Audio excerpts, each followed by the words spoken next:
بسم الله الرحمن الرحیم. یو ورور پوښتنه کړې ده چې کله یو انسان له خپله کوره د سفر په نیت باندې ووځي و دغه انسان ته څه وخت مسافر ویل کیږي او د ده دپاره د لمانځه د قصر اجازه دا له کومه وخته شته؟ محترم وروره، ستاسې د دغه سوال جواب دا دی چې کله یو مؤمن مسلمان که هغه نر وي که ښځه چې له خپله کوره څخه له خپله د اوسېدلو له ځایه څخه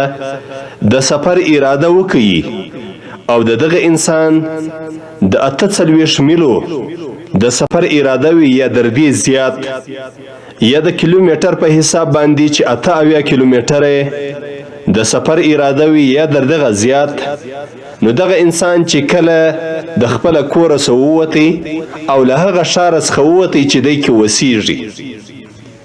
د هغه ښار چې دی کې اوسیږي له هغه ښاره څخه دی ووتی، نو دغه سړی مسافر بلل کیږي.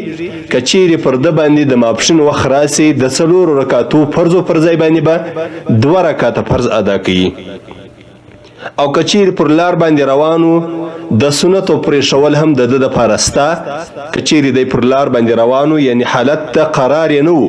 حالت ته فرار یې و، پر لار روانو، نو د ده دپاره شرعي حکم دا دی چې سنت یې هم نه کوي، د ماپښین سنت یې نه کوي، صرف 2 رکعاته فرض دی ادا کړي.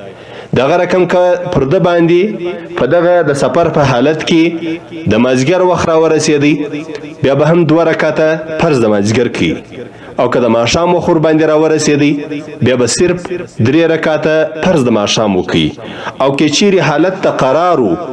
یعنی په سفر نو روان، یو ځای مسافرخانې ته ورسېدی، یو ځای ته ورسېدی، هلته بېغمه و، بیا به نو سنت نه پرېږدي، د سنتو کول بیا د ده دپاره اولا او افضل دي. دغه رقم چې کله دغه سړی واغه خپل منزل ته ورسیږي، مثلا یو سړی دی د قندهار څخه کابل ته روان دی، یا یو سړی دی د کوټې څخه کراچۍ ته روان دی،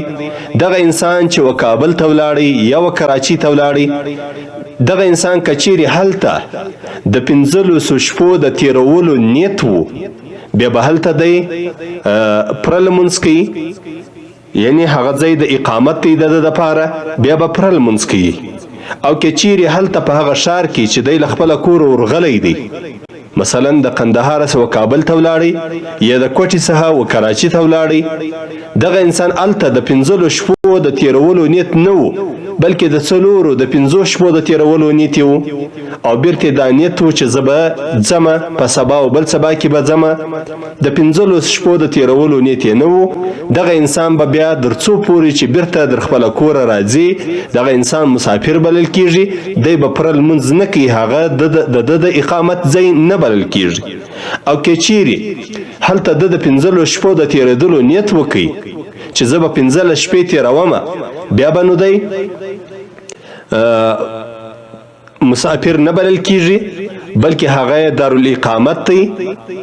نو هلته به دی بیا د ماپښین لمونځ هم پوره کوي، یعنې ټول لمونځونه به پوره کوي، سنت به هم ورسره کوي. او یو بله مهمه مسله چې ډیر وخت زموږ خلک په دې کې سودایان وي یا کې نور معلومیږي، هغه دا مسله ده چې بعضې اوقات یو سړی ولاړ سي، مثلا یو سړی د کوټې سړی دی و پېښور ته ولاړی، هلته د ده دا نیت نه دی چې دلته 15 شپې تېرې کړي،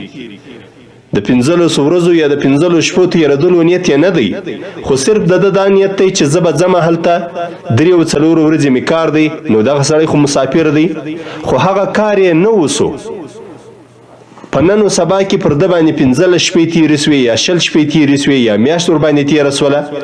په دغو شپو کې هم پر ده باندې پره لمونځ نسته، دی مسافر بلل کېږي،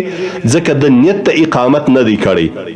د پره لمانځه دپاره دا ضروري ده چې سړی کم ښار ته تللی وي هلته به نیت د اقامت وي، یعنې 15 شپې یا 15 ورځې نیت به وي، بیا به دی پره لمونځ ادا کوي. ستاسې دغه مسله د مذهب مختلفو کتابو راخستې ده. رد محتار جلد 2 صفحه 123 باب صلاة المسافر تبع د سید قطب خانه. دغه رقم دغه مسله د مذهب نور کتابو راخستې ده، مبسوط دغه مسله راخستې ده او فتاوی علمگیری دا مسله راخستې ده. الله جل جلاله دې موږ ته د شرع مطابق د ژوند د تیرولو ترتیب را برابر کړي او الله تبارک وتعالی دې د نبی کریم صلی الله علیه وسلم پر سنتو باندې مطابق ژوند په نصیب کړي. بسم الله الرحمن